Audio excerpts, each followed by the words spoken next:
Fazer a brincadeira do elevador aqui. Estamos num elevador, temos até o 10º andar para subir, chegar lá, e você tem que até a gente sair do elevador explicar pra gente o que é a sexualidade. Vamos, pá!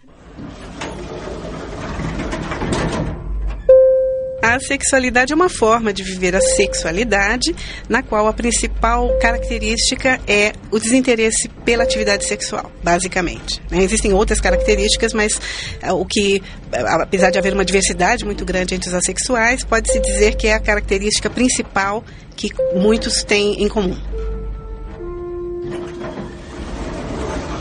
Muito bem, boa descrição sucinta. Luciana, você me diz uma coisa. Você disse que você então logo cedo descobriu que você não tinha o interesse nem por meninos nem por meninas, é isso? Sexual? Sim. Quando você começou a ler sobre a sexualidade, foi uma descoberta para você, tipo, é isso que eu tenho, é isso que eu sou, aliás, tenho não, porque parece que é uma doença. É assim que eu sou, é esse que se identificou assim? Como foi? Sim, é que eu passei a adolescência, inteira confusa, porque esse termo era pouco usado, no final dos anos 80, anos 90, a sexualidade era pouco usado, Daí o tempo passou, até que lá por volta de 2004, 2005, eu digitei, eu queria encontrar grupos de adultos virgens. Eu digitei adultos virgens e caí num grupo de assexuais. Daí eu fui lendo e acabei me identificando com o depoimento das pessoas.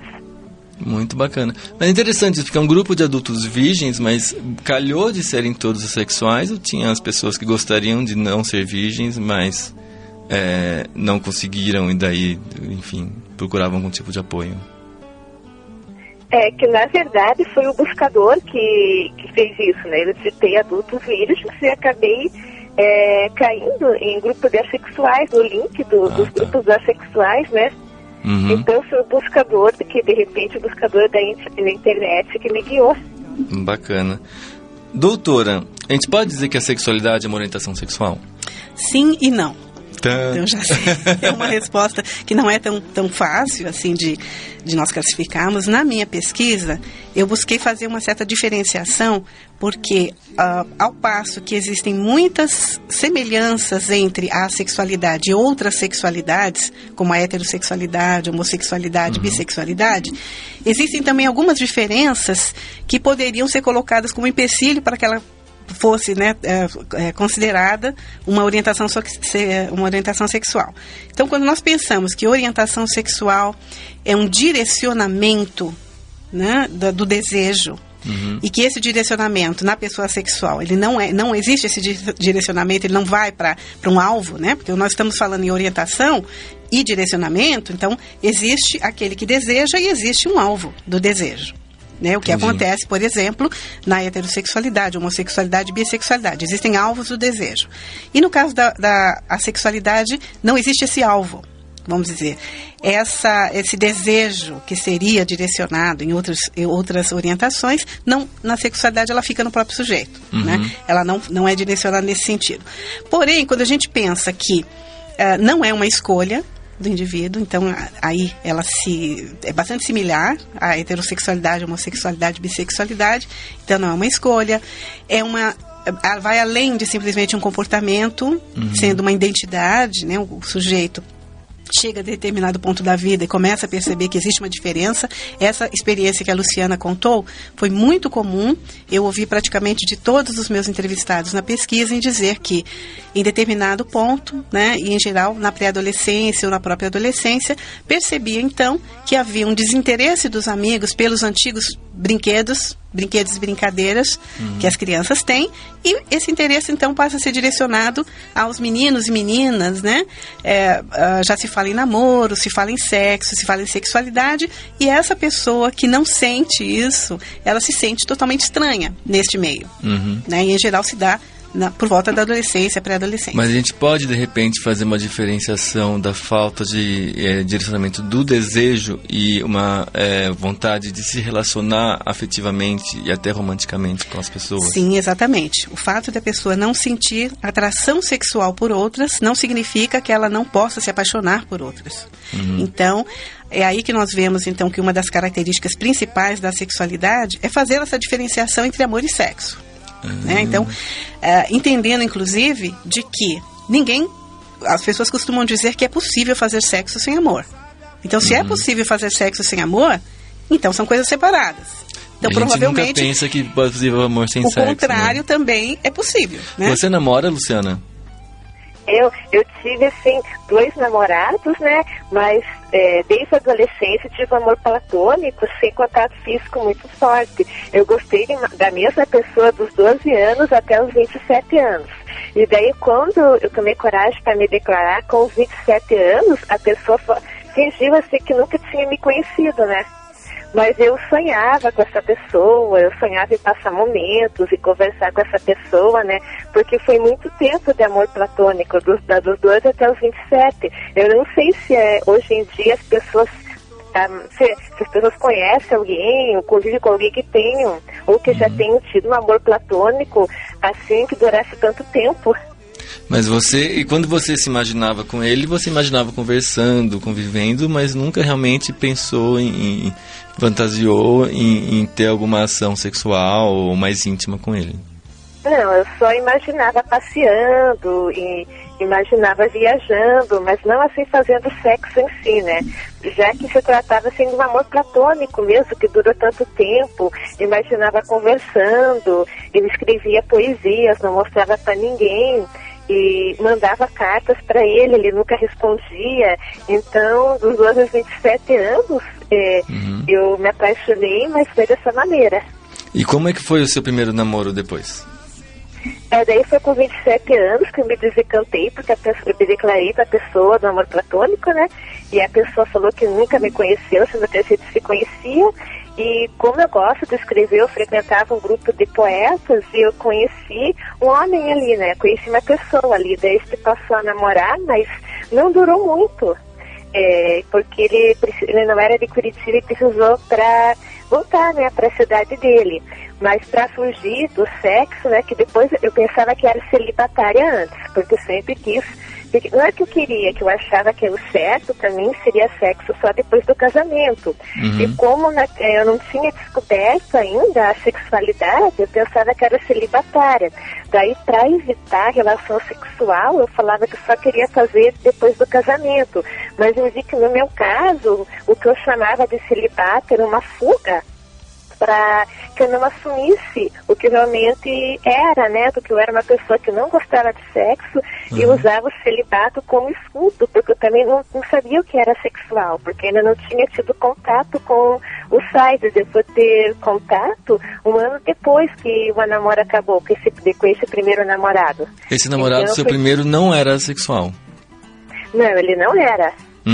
Ele era muito sexual, ele tinha várias namoradas, né? Já teve também relacionamento com pessoas casadas, ele não era sexual. É legal então a gente fazer essa diferenciação então entre o celibato, a abstinência e a sexualidade. Como é que a gente Isso, o importante é a gente pensar o seguinte: o conceito de assexualidade, ele ainda é muito novo. É muito recente, então ele começou com as comunidades virtuais, né, principalmente com um fundador de uma grande comunidade assexual nos Estados Unidos, que é chamada Haven. Então esse jovem chamado David J.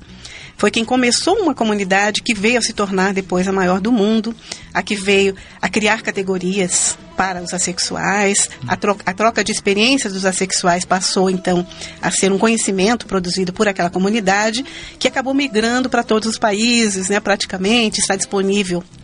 Essa comunidade está disponível em 13 idiomas no mundo todo. Então, esse vocabulário, essas categorias também migraram. Então, uma das diferenciações que essa comunidade, desde o início, fez questão de deixar claro, é que a sexualidade não é celibato. Quando nós falamos de celibato, nós estamos falando puramente do comportamento sexual. Então, uma pessoa que se abstém do sexo, seja por que motivo for, pode ser por motivo religioso, pode ser por valores morais da família, pode ser porque a pessoa decidiu que vai ficar durante um tempo se dedicando ao trabalho, se dedicando a um estudo, alguma coisa assim. Naquele momento ela prefere, né, não manter relações sexuais nem amorosas. Então, ou então celibato religioso, no caso dos padres e freiras. Então o celibato é uma escolha, tá? No caso da sexualidade, o assexual, ele pode ser celibatário ou não. ele pode fazer sexo. A gente vai chegar nesse ponto daqui a pouquinho. E daí, então, e a abstinência é quando alguém está sem fazer sexo, mas não por escolha. É simplesmente porque dá de repente, Pode ser por escolha, abstinência também. Né? Você tá. se abster do sexo, seja por que motivo for. Pode ser por uma doença, né? A pessoa está doente ou porque ela está presa e não tem condições, relacionamentos, né, para que ela possa fazer sexo. Mas abster-se, então, é negar-se essa possibilidade e é sempre uma escolha. A pessoa escolhe. Que não é o caso da sexualidade. Não existe uma escolha, mas é parte do indivíduo, característica do indivíduo. Agora, uma coisa que... Na verdade, vou admitir que quando eu comecei há muito tempo atrás a ouvir de sexualidade, mas agora já eu estudei mais, me livrei.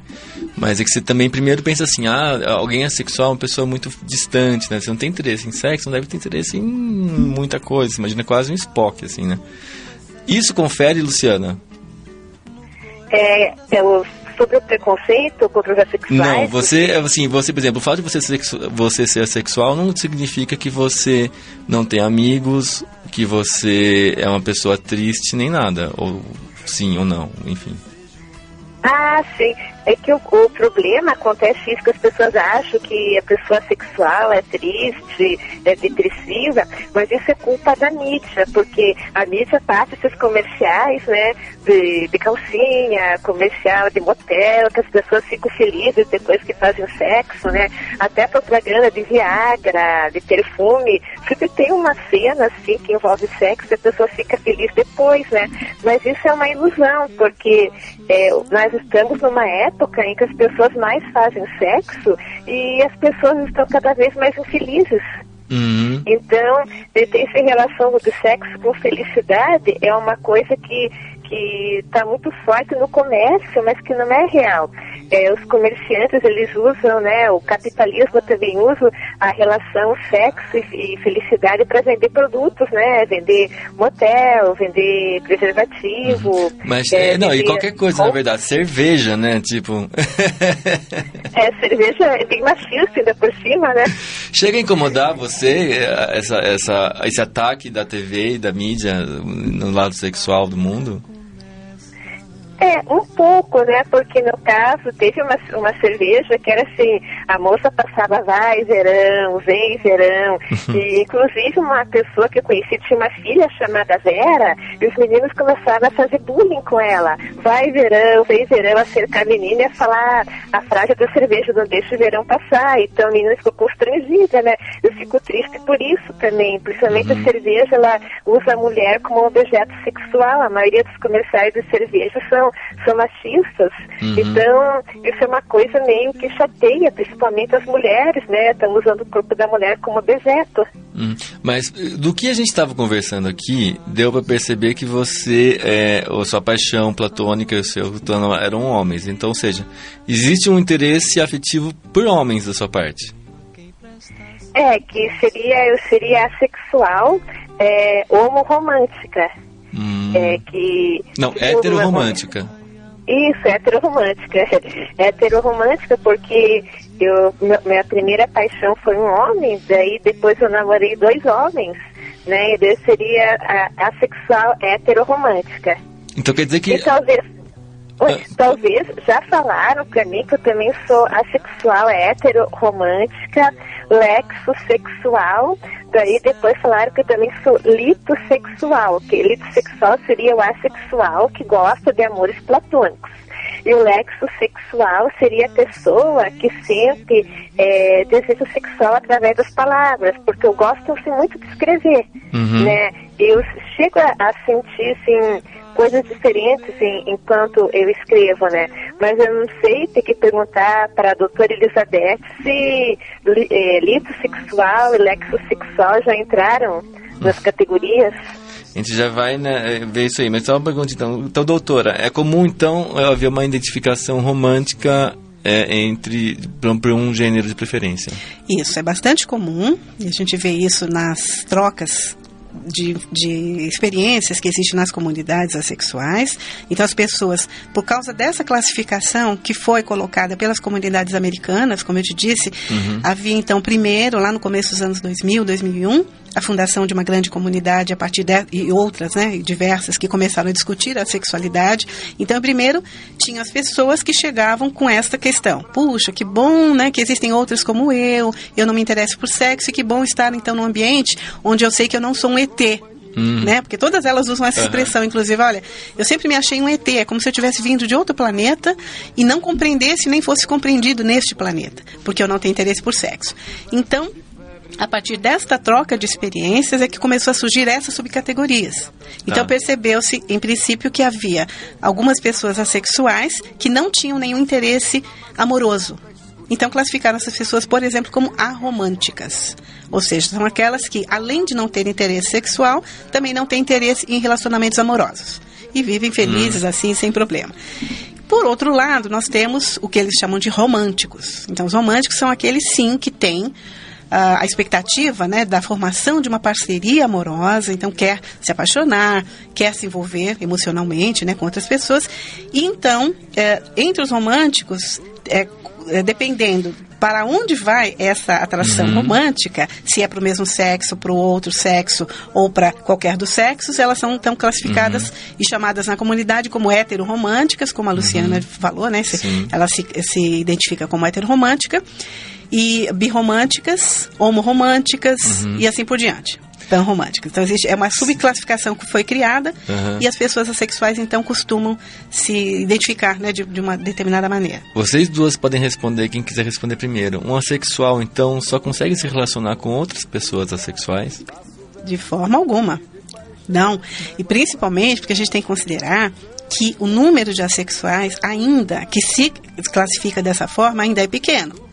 Então, dificilmente vai ser uma pessoa que vai encontrar uma outra assexual na mesma rua ou no mesmo círculo de amizades. Então, essas amizades, elas acabam sendo feitas hoje pela internet, nas comunidades. Então, é possível que você encontre outra pessoa que tenha, que se identifique dessa mesma forma. Mas, de modo geral, é mais difícil que isso aconteça. Então, o que a gente vê normalmente acontecendo são muitas pessoas que se identificam como assexuais, que estão em relacionamentos amorosos com pessoas não assexuais. Tá? Uau. E quando isso acontece, pode acontecer aí alguns problemas, né, no relacionamento, porque sempre existe essa expectativa, né, do sexo. Eu imagino que alguém que não é assexual, você pode se apaixonar por alguém assexual. Aliás, qual que é o termo para não assexual? Existem vários, né? Eu costumo dizer simplesmente, por enquanto, não assexual, mas existem termos como, por exemplo, alossexual, que é muito usado nos Estados Unidos, né? Os alossexuais, porque primeiro você, pela tradição, né, nomeia aquele que é diferente para depois a norma, né? Então, surgindo os assexuais, automaticamente vai surgir aí, as palavras mudam, né? A gente vem... Vai desenvolvendo vocabulário. Exatamente, vai desenvolvendo um novo vocabulário, então a maioria chama ainda de sexual. Certo. Mas isso dá vários problemas também, porque sexual não é só isso, né? Exato. Então muitos falam alossexual ou falam simplesmente não assexual. Certo. Luciana, conta do seu segundo namoro, depois que você já tinha se identificado como assexual. É que daí no segundo namoro eu já tinha descobrido que era assexual, né? Que eu não gostava de sexo, porque antes eu pensava que era celibatária. Daí eu fiquei imaginando, mas como é que eu vou explicar que eu sou assexual? Daí eu fiquei meio que enrolando a pessoa, porque eu só quero transar depois do casamento, meio que fiquei enrolando porque eu não conseguia achar o termo, assim, uma frase ideal para conversar com a pessoa. Até que teve um canal de televisão que se interessou, né, me viu num grupo dessa pessoa se interessou para fazer uma reportagem comigo. Eu falei que tinha um namorado e queria fazer uma reportagem com ele, né, mas coitado, ele soube que eu era sexual só no dia da reportagem. E daí, como é que foi? Daí depois ele ficou meio chateado, mas depois entendeu, reatou ao namoro, mas daí depois de algum tempo precisou mudar de cidade, né, porque ele ficou sabendo disso só no dia da reportagem. Então acho que para ele foi um susto, né, porque eu achei que a reportagem seria um caminho dele saber o que realmente eu era, mas de repente a pessoa ficou assustada. O seu próximo namoro, você pretende, em que ponto contar para o seu pretendente, para o seu ficante, que você, enfim, né, namorado, que você é assexual? Bem, agora eu vou ter mais facilidade, porque eu já dei entrevistas em vários lugares, né? Eu pretendo mandar as entrevistas que eu dei para a pessoa e explicar o que é a sexualidade, né? Uhum. Então, prefiro assim ser mais aberta, porque antes eu tinha muita timidez em falar sobre o assunto com a pessoa que estava comigo, mas dessa vez com certeza não terei essa timidez, nem essa inibição, porque eu vou mandar os links das entrevistas que participei, né? Uhum. E com certeza a pessoa vai entender a minha situação. Você não acha de repente que é mais fácil você já procurar um namorado que também seja sexual? Olha, eu tentei contato, que nem na internet tem os grupos chamados Assexuais Também Amam, o Namoro Assexual, e não achei ninguém de perto da minha cidade. Uhum. Conversei com pessoas de outras cidades, mas assim, não rolou os mesmos gostos, as mesmas afinidades, que eu acredito que, no meu caso, o mais importante, né, que o sexo, já que eu não gosto de sexo, é ter afinidade com a pessoa, os mesmos gostos, os mesmos pensamentos, então não aconteceu afinidade, né? Então, por enquanto eu tô calma, eu tô quieta, se aparecer tudo bem, se não aparecer também tudo bem. O interessante disso que me ocorreu agora é que, assim, né, de repente, realmente, a gente que, vou dizer alossexual, porque, né, eu acho que mais diferencia de simplesmente sexual, que sexual é um monte de coisa. A gente que é alossexual, a gente tem aquele turbilhão do amor de pica que a gente fala, né? As primeiras semanas que, nossa, ele é gostoso, é demais, aí... para depois tentar resolver se existe realmente uma compatibilidade de personalidade, né? Você, como não tem a parte do desejo sexual na frente, você já filtra por compatibilidades, confere? Isso, eu procuro pessoas com os mesmos gostos que eu, com os mesmos pensamentos, para não dar conflito, né? Porque já foi provado que em várias revistas científicas que os casamentos das pessoas sexuais que gostam de sexo, eles não acabam por causa da falta de compatibilidade na cama, eles acabam por causa da falta de afinidade dos pensamentos. Sim. Então esse é sinal que a afinidade dos pensamentos também é muito importante. Você, nos seus pesquisados, você conferiu esse comportamento com os outros entrevistados também, doutora? Isso aconteceu. Uma das minhas entrevistadas me contou uma história interessante. Ela foi apaixonada por um homem durante alguns meses, né? Então havia aquela paquera, ele de um lado, ela do outro, e aquela paquera gostosa, né? No começo, e ela sentiu que estava apaixonada. Aí houve a oportunidade de aproximação com esse homem, e eles se aproximaram, começaram a namorar. Então, quando houve esse início de namoro, que era ir ao cinema, sair para tomar um café, conversar, né? A gente passa muito tempo conversando no começo do relacionamento. Então, ela me contou que durante as 2 primeiras semanas do relacionamento foi o melhor período da vida dela. Ela está com ele até hoje, ela se casou, veio se casar com ele. Ela disse para mim, olha, ele é o amor da minha vida. Só que o período melhor do nosso relacionamento foram essas 2 primeiras semanas, porque ainda não havia o sexo, nem expectativa de sexo rapidamente, né? Ainda ia ficar um tempo, porque havia um envolvimento emocional muito grande dos dois. E aí, depois dessas 2 semanas, quando então... Aí ele veio, né? E tentou se aproximar dela nesse sentido, e ela fez, né?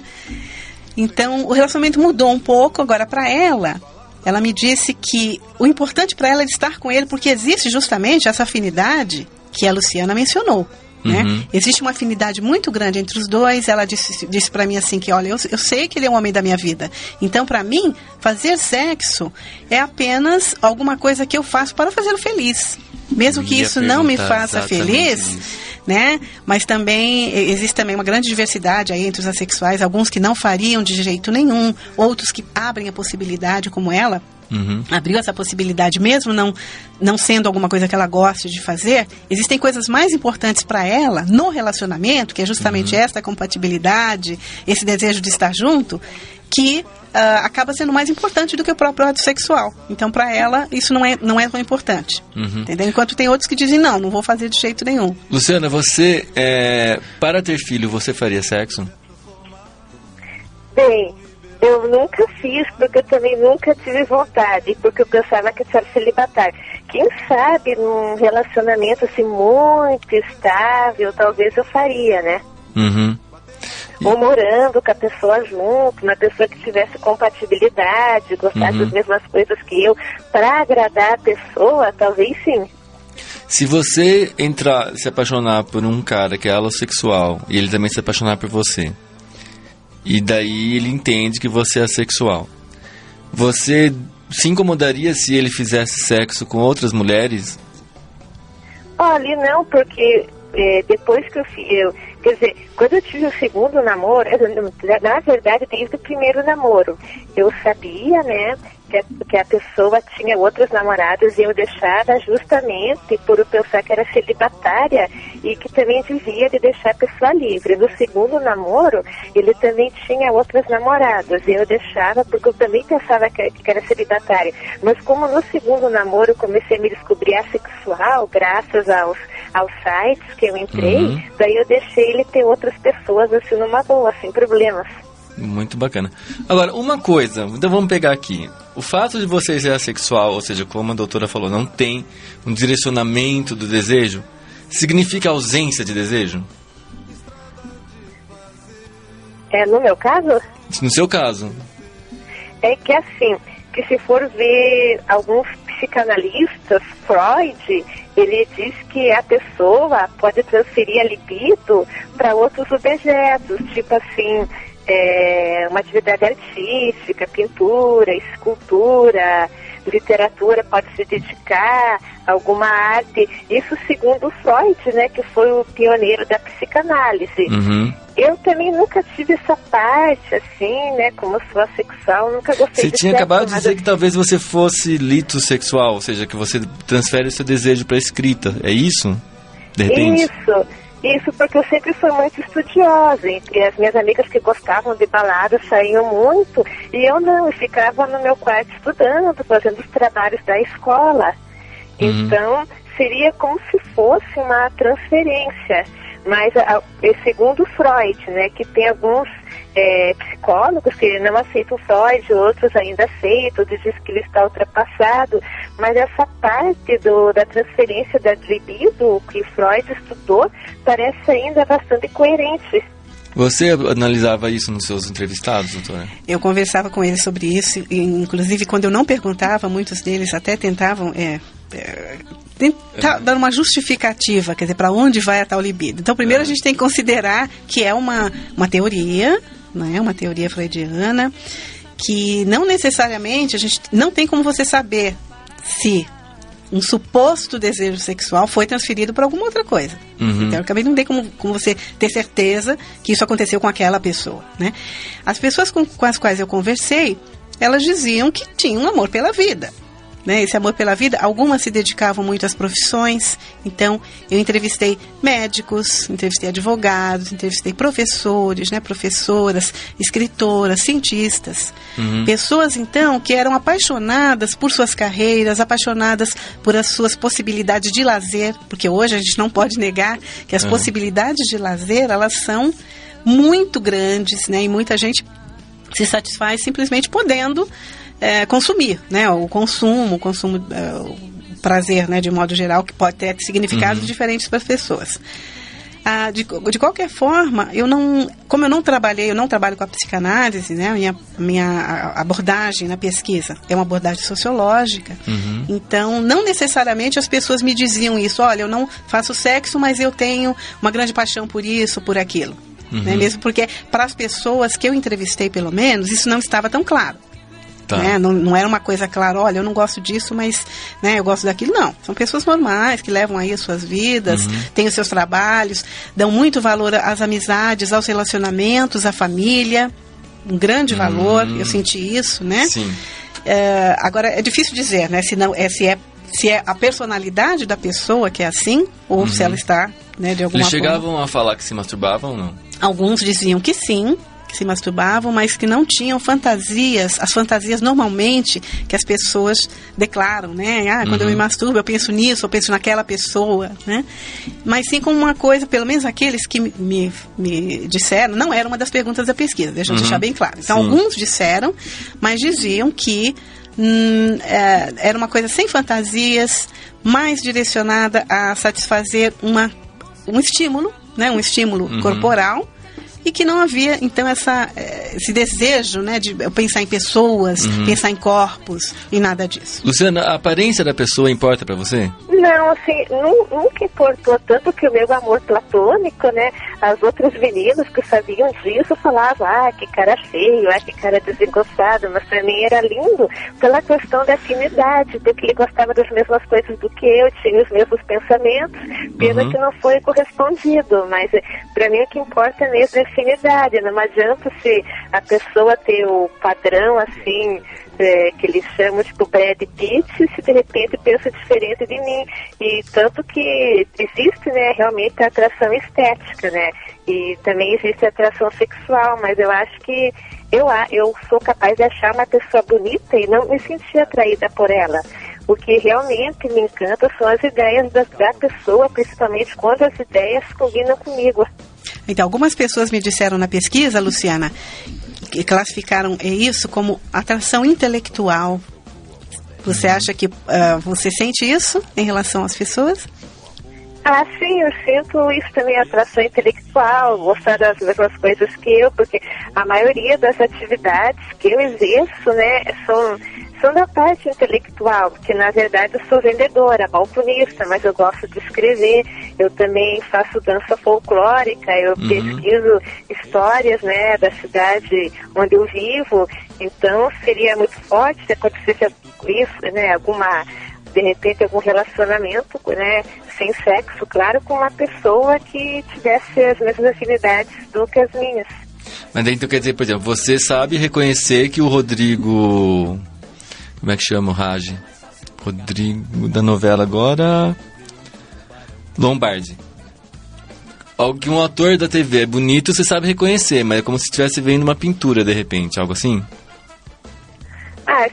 Eu já fui, convidada para participar como jurada, né? Eu fui jurada em concurso de Miss, daí eu tentava classificar a pessoa para ver se estava simétrico o corpo, como o rosto, se a roupa que a pessoa estava usando estava combinando, se a pessoa tinha uma simpatia, né? Porque eu acho que se eu não tivesse tanta sensibilidade, eles não iam me achar assim, não iam me chamar assim como jurada para um concurso de Miss. Então eu ficava olhando mais ser a parte estética das pessoas que era para ser avaliada, o que eu achava, e se era padrão ou não, se a roupa da pessoa combinava. Mas quando eu vejo, de repente, vamos por um homem bonito na rua, é apenas uma pessoa bonita, não algo que eu sinto assim, uma atração forte, eu acho apenas uma pessoa bonita. Entendi. E o que as pessoas te dizem quando você fala para elas que você é assexual? Bem, meus amigos sabem, né, e minha família sabe, mas primeiro, como esse termo ainda não é muito divulgado, eu apenas digo assim, eu não curto sexo, eu não gosto de sexo. Daí elas ficam olhando meio torto no começo, mas quando as pessoas querem amizade mesmo, quando tem afinidade, elas não vão deixar de falar comigo ou de serem minha amiga por causa que eu não gosto disso, por causa que eu não gosto de sexo, né? A amizade vai além de você pertencer a um padrão da sociedade, né? Porque existem coisas além do padrão, existem as afinidades que você tem com as outras pessoas do teu círculo. Tem muita gente que tenta consertar a sexualidade das pessoas, doutora? Olha, entre os meus entrevistados, muitos disseram que por causa da pressão social para se conformar a uma sexualidade que é colocada, é valorizada, né, socialmente, para os homens seria aquela sexualidade que está sempre atrás de outras mulheres, atrás das mulheres principalmente, né? Uma sexualidade que é heterossexual e que é constante, né? Você tem que estar sempre buscando, uma pessoa sempre buscando satisfação. E mesmo entre os homossexuais também é muito bem visto você cultura, estar, né? Existe sempre uma cultura atrás da próxima transa, da próxima... Isso, exatamente. Então, alguns entrevistados me disseram que eles chegaram a procurar médicos, fizeram exames de dosagem hormonal, que para todos eles que fizeram, né, que me contaram essa experiência, todos os exames voltaram perfeitamente normais, sem nenhum problema. E alguns foram além, né, e foram também para psiquiatras ou psicólogos para tentar descobrir o porquê dessa diferença. Porque o que incomoda a pessoa não é exatamente se ver diferente, mas é porque nós não temos ainda informações sobre a sexualidade como parte da diversidade sexual. Não é tão conhecido, por exemplo, como a homossexualidade. Se um jovem chega a certa idade e percebe que é homossexual, então a homossexualidade, ela está na cultura, ela está na televisão, ela está na novela, está em todo lugar. As paradas, né, LGBT, que também são paradas educativas, né, acabam sendo educativas nesse sentido. Então essa pessoa, ela sabe o que ela é. Ela tem referências de identificação, o que não acontece ainda com a sexualidade, né? Então essa pessoa chega em determinada idade, então ela começa a criar hipóteses, elaborar hipóteses para essa diferença. Se você parar para pensar, até na ficção não existe trama, porque uma das grandes tramas universais é a busca do sexo, né? Isso, exatamente. Aqui no Brasil teve um pequeno marco, se eu não me engano, em 2010, que foi uma novela da Rede Globo, a Malhação, que abordou a sexualidade de uma forma muito, né, inicial, muito incipiente, mas havia um personagem que estava se buscando sexualmente porque ele tinha uma namorada e não queria transar com essa namorada, então ele sentia que tinha uma diferença. E aí ele começou a busca. E nessa busca, então, ele terminou com a namorada e buscou um namorado, né? Então ele tentou um relacionamento com alguém do mesmo sexo para ver, porque ele começou a desconfiar. Não, será que eu sou gay? Né? E eu estou tentando não admitir isso socialmente, né? Então eu vou tentar um rapaz. Então começou a sair com esse rapaz e também percebeu que nem por esse rapaz ele sentia nenhum tipo de atração. Mais pra frente na trama, ele acaba se consultando com um psicólogo que acaba dizendo pra ele, então, você é assexual, né? E foi uma das primeiras vezes, então, que essa palavra apareceu na cultura. Tanto é que muitos dos meus entrevistados disseram que a primeira vez que ouviram falar em assexualidade foi vendo essa novela. O poder da novela brasileira. É o poder da novela brasileira. Vários deles me disseram, olha, tinha esse personagem. Então, isso os tira, né? Saber que existem outras pessoas, tira essas pessoas do isolamento de pensar que elas são doentes, de pensar que elas têm algum problema mental. Né? Porque é isso que as pessoas em volta percebem dessa forma, né? Sim. Então, entre essas hipóteses que eles elaboram já na adolescência, então tem a hipótese da timidez, né? Vai ver que eu não sinto a mesma coisa porque eu sou tímido, ou então porque eu tenho valores morais que são diferentes dessas pessoas, vai ver que é isso, né? Ou vai ver que eu tenho algum problema mais de relacionamento, sei lá, alguma coisa, né, que eu vá descobrir mais pra frente. Agora, uma das possibilidades que quase todo mundo passou é achar que era homossexual. É pensar, ou essa possibilidade vinha por dentro, né, pensar, puxa, se eu não sou isso e nem aquilo, o que eu sou, afinal? Né? E começar a pensar nessa possibilidade. Pode ser que eu seja, né? E alguns até buscam alguma experiência para que comprove ou não, né? Esse sentimento, né? Porque o importante para eles nessa fase é se encaixar em alguma coisa. Achar uma caixinha para entrar. Achar uma caixinha para entrar. E não encontrando essa caixinha, então, começa-se a ficar, né, naquele desespero. Quando, principalmente no passado, hoje, graças a Deus, não fazem mais, mas muito psicólogo, psiquiatra tentava colocar a culpa na homossexualidade em algum tipo de abuso sexual que a pessoa teria passado. Isso acontece com os sexuais Acontece também. Muitos deles que me deram entrevista, mesmo não sendo essa uma das perguntas da entrevista, eu não perguntei à pessoa, né? Quer dizer, o objetivo da pesquisa era conhecer as trajetórias de autoidentificação da sexualidade. Como a pessoa percebeu que era diferente, quer dizer, qual foi essa trajetória até ela encontrar o conceito de sexualidade e de que modo esse conceito mudou a vida dela. Então, a pesquisa vai mais ou menos por este caminho. Então, não era uma das perguntas da pesquisa. Mesmo assim, algumas pessoas fizeram questão de me dizer, olha, Elizabeth, eu quero falar para você desde já, eu nunca sofri nenhum abuso, nunca sofri nenhum estupro, nunca, tá? Então eu quero, né, deixar isso bem claro para você, antes de contar a minha história, é que eu nunca sofri nenhum abuso. E a pessoa já diz isso porque sabe que a outra pode pensar, né?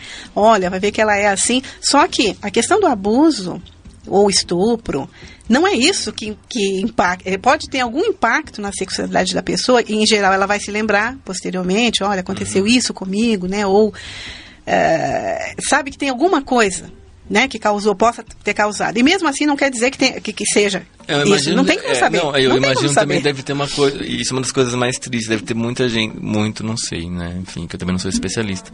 Deve acontecer de principalmente meninas serem estupradas pra ver se pega no tranco, né? Tipo, o estupro corretivo, né? Isso, exatamente. Esse é um medo que muitas mulheres assexuais têm, né? Aquelas com que eu conversei, não se fala tanto em estupro corretivo, mas fala assim, elas se sentem muito assediadas pelos homens. E à medida em que elas não têm interesse nesse relacionamento, que provavelmente seria sexual para esses homens, elas se afastam e tentam dizer, olha, não estou afim. Agora, tem uma certa coisa, uma certa magia, me parece, a mulher difícil.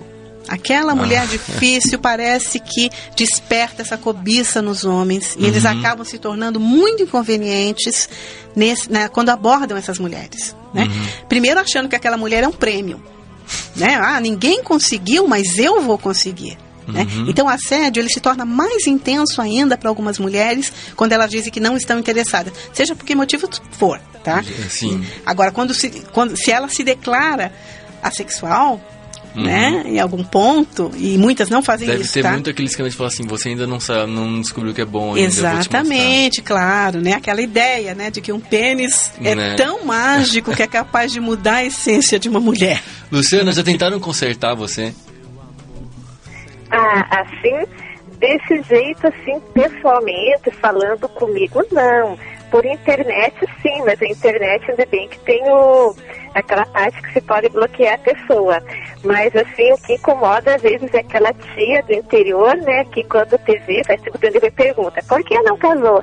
Como se a obrigação da mulher fosse casar e ter filhos, somente isso. Isso é meio irritante, né? Principalmente na época de Natal, época de Ano Novo, ver aquela tia do interior, que geralmente o casamento dela é ruim, né?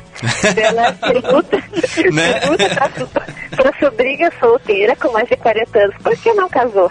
Olha, dá vontade de responder outras coisas, mas como sou educada, nem respondo. Agora, o que eu acho engraçado é que assim, a gente tem por outro lado, nossa cultura é super sexualizada, a gente reconhece. Mas também tem uma atitude muito negativa quanto ao sexo, né? Tipo, se você é uma mulher que resolve que ela dá pra quem quiser e pronto, por exemplo, ela é também achincalhada, apedrejada, chamada de puta, tudo mais e tal. Como a gente estava comentando no começo do programa, se você fala assim, o cara pode fazer um boquete a hora que ele quiser sem ser jogado na fogueira da homossexualidade, entre aspas, tá? Viadagem, por favor, não fale nem que eu tô falando. Né, pessoal também cai em cima, né? Como se o cara não tivesse o direito de fazer um ato sexual a hora que ele quisesse.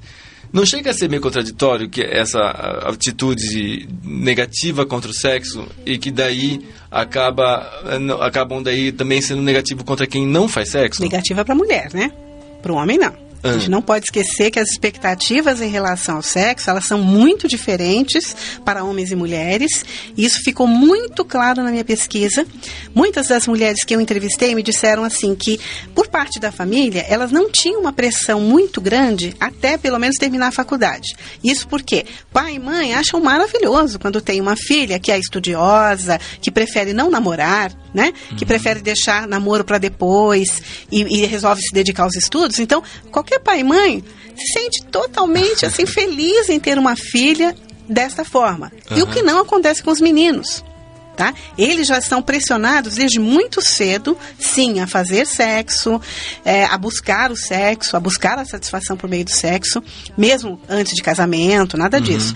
As mulheres que eu entrevistei, elas me disseram assim que, basicamente, foi depois da faculdade que começou uma certa pressão familiar. E aí, você não vai me dar netos, né? Você não vai se casar. O que você vai fazer da sua vida? E muitas das mulheres que eu entrevistei são mulheres muito bem-sucedidas profissionalmente, são escritoras, são professoras, são médicas, mulheres que conseguiram criar um patrimônio, né? Elas trabalham, elas são bem-sucedidas, mas nada disso parece ter importância se ela não tiver um homem para chamar de seu, né? E não tiver uma família, né? Entre aspas, tradicional, com filhos e tudo mais. Então, nada que essa mulher faça, né? Então, quando você fala da questão negativa para a mulher, para o homem não. Tá? Para o homem é sempre incentivado aí a busca, né? Sim. E a mulher, ela consegue ficar até bem mais tempo, né? Eu percebi também que uma grande diferença entre meninos e meninas já na escola é que as meninas, a expectativa de outras meninas do mesmo círculo é que elas gostem de alguém. É o tal gostar de algum menino. Nem que não haja nada entre elas e o menino, mas olha, de quem você gosta? E algumas das meninas que eu entrevistei que são aromânticas, que não sabem o que é se gostar, então elas tinham uma dificuldade enorme de entender de que gostar você está falando. É gostar de amigo? Eu gosto dele como amigo. Não, eu estou falando de gostar. Aí ela olhava assim, mas que gostar é esse? Porque ela não consegue entender a diferença desse gostar como amigo, desse outro gostar, que é um gostar que é esperado das meninas, né, que elas têm um interesse romântico. E os meninos, a expectativa é de que haja um interesse sexual. Então eles trazem para a escola as revistas pornográficas, revistas de mulheres nuas, né? E um dos meus entrevistados disse que tinha muito problema com isso, porque ele estava na rodinha e os meninos traziam essas revistas, traziam filmes pornográficos, e ele não tinha nenhum interesse por aquilo. E ele dizia para mim assim, olha, eu olhava aquela mulher pelada, aquilo para mim não queria dizer nada. Só que, para não ser excluído do grupo, aí eu dizia, olha, nossa, olha que bunda bonita, né?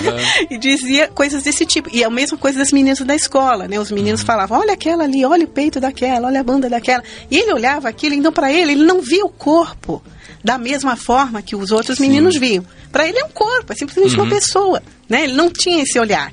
Mas, para não ser excluído, acabava, né, fazendo parte dessas rodinhas e tudo. Então, você vê que são expectativas diferentes. Sim, então, só o parênteses que eu vou fazer nisso da expectativa é que, na verdade, por exemplo, também existe isso dentro da comunidade LGBT, em que, por exemplo, a gente vê muito isso, gente que me escreve a gente no blog, fala assim, porque essas bichas que saem na Paulista peladas e saem dando, que tal, lá, que é uma atitude negativa também, e daí a gente tem que pegar no blog e no podcast a gente defende, fala, não, escuta a pessoa, ela dá pra quem ela quiser, não vem falar que ela não pode ser pelada na rua, sair dando e tal, porque a parada é o lugar pra isso, ao meu ver, e defendo, certo? Então, se esse é o momento que a pessoa achou pra pegar, extravasar isso, não quer ver, não olha, né? E, enfim, tem muita gente que tem essa atitude negativa também. Luciana, você se sente parte da comunidade LGBT, já que estamos falando de comunidade? De uma certa forma, sim, porque quando tem paradas, né, em Curitiba, né, eu participo às vezes da parada, né, procuro levar bandeiras, eu tenho amigos LGBT, também conversei sobre o assunto com as mulheres da Marcha das Vadias, que também elas querem liberdade sexual para as mulheres, né? Então, uma mulher que nega fazer sexo também é uma forma de liberdade, né? Liberdade da mídia, supersexualidade, liberdade de não precisar de um homem para ser feliz. Então, a mulher que não faz sexo também é uma forma de liberdade feminina, né? Que também faz parte da Marcha das Vadias. Então, são grupos assim que eu procuro participar. Alguém da comunidade LGBT já te maltratou ou já te distratou por ser assexual? Não, nunca. Eu tive problemas assim com outros assexuais, né? Porque eu comentei uma vez, né, que quando era adolescente eu queria fazer sexo só depois do casamento, mas depois que eu descobri quem realmente era, que eu era sexual, mas eles falam, mas você é celibatário, você deve ser evangélica, daí começaram a meter a boca na religião evangélica. Eu não sou evangélica, mas eu também sou contra o preconceito religioso, né, que daí elas falaram assim, você dá 10% pro pastor da sua igreja, daí eu falei assim, você não frequenta igreja, né, porque daí eu entrei, me colocaram no grupo lá, eu decidi esperar, eu escolhi esperar, eu não sei o nome do grupo, daí me criticaram, você deve ser evangélica, então eu entrou no grupo, eu escolhi esperar, eu falei assim, eu não sou evangélica, também não tenho nada contra a religião evangélica, a pessoa que vai na igreja vai porque ela quer, uma escolha dela, daí começaram com essa discussão, assim, de preconceito religioso no grupo lá da internet, daí eu saí, né, porque eu acho que cada um tem o direito de ter a religião que escolhe. Eu imagino que se tem alguém que separa sexo de religião é você, né, que não tem. Fala, doutora. Então, eu estava pensando aqui o seguinte, a sua pergunta a respeito da comunidade LGBT.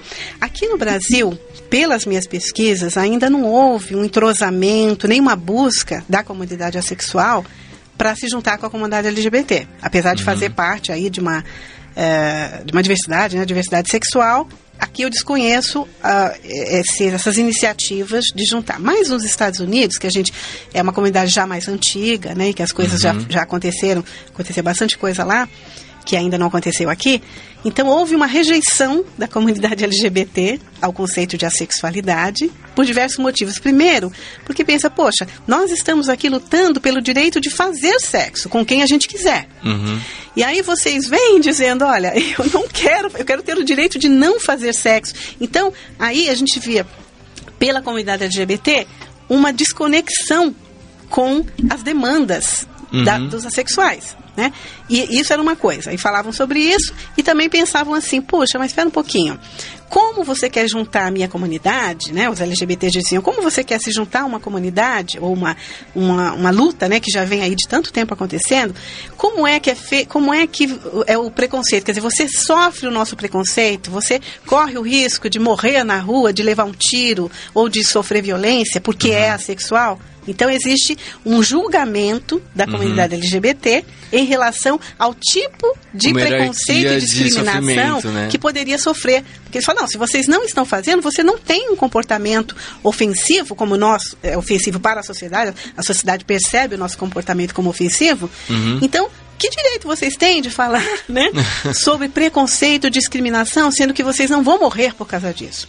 Só que aí a gente não pode esquecer que a comunidade assexual, entre os assexuais, existem aqueles que são homorromânticos, tá? E são homorromânticos, e por serem homorromânticos, se estiverem num relacionamento com a mesma pessoa, ninguém sabe que eles não fazem sexo. Se eles estiverem de mãos dadas andando na rua, o preconceito será o mesmo, né? Ele poderá sofrer violência, poderá sofrer tudo isso. Isso porque o sexo é privado, mas o relacionamento amoroso é público. Sim. Então, a percepção das pessoas é pelo relacionamento amoroso, que ele é público, ele está ali, está público. Dá a mão, né? Eles estão de mãos dadas, caminhando pela rua. Ninguém sabe que aqui não acontece sexo. De qualquer maneira, a ojeriza que a sociedade tem pelas coisas que saem do padrão é igual para todos. Isso que eu acho que une lésbicas, gays, transexuais, bissexuais, assexuais e todos. Né? Nós estamos fora do que esperam. Lá nos Estados Unidos eles vão às paradas, né? E levam bandeiras da sexualidade, levam os folhetos, né, para explicar às pessoas o que é a sexualidade. Eu já tentei aqui na parada de São Paulo, LGBT, né? Isso já faz alguns anos, né? Em tentar ver se alguém quer participar, né? Ela já levando a ideia da sexualidade e não apareceu ninguém. Bem, saibam que aqui no Lado Bi, nosso blog e podcast, vocês serão sempre bem-vindos, porque a gente acredita em todas as expressões de desejo ou falta dele. Estamos acabando, como sempre, é uma coisa triste, mas deu 1 hora já de programa. A gente sempre encerra dando uma oportunidade para os nossos convidados se autopromoverem. Então eu vou começar pela Luciana. Luciana, autopromova-se, pode deixar links de internet de coisas suas, obras que você faz, Twitter, Facebook, o que você quiser para se autopromover, agora é a sua chance. Bem, eu queria agradecer, né, ao locutor, aos ouvintes, a toda a equipe, a oportunidade de falar, né? Eu também tenho um livro sobre lendas, né? Também tem alguns personagens que podem ser considerados assexuais, tem personagens homossexuais, bi, né? Porque os meus personagens, cada um tem uma característica chamada lendas curitibanas, né?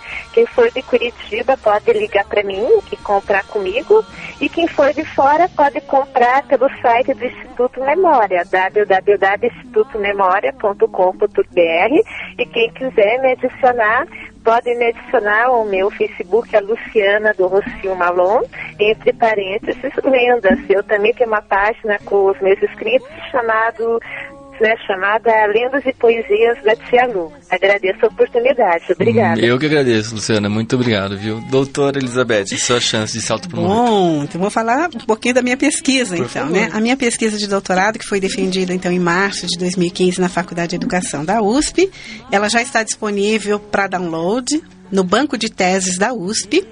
O título é Minha Vida de Ameba, os scripts sexonormativos e a construção social das assexualidades na internet e na escola. Então, o trabalho já está disponível. No momento, eu estou trabalhando um pouco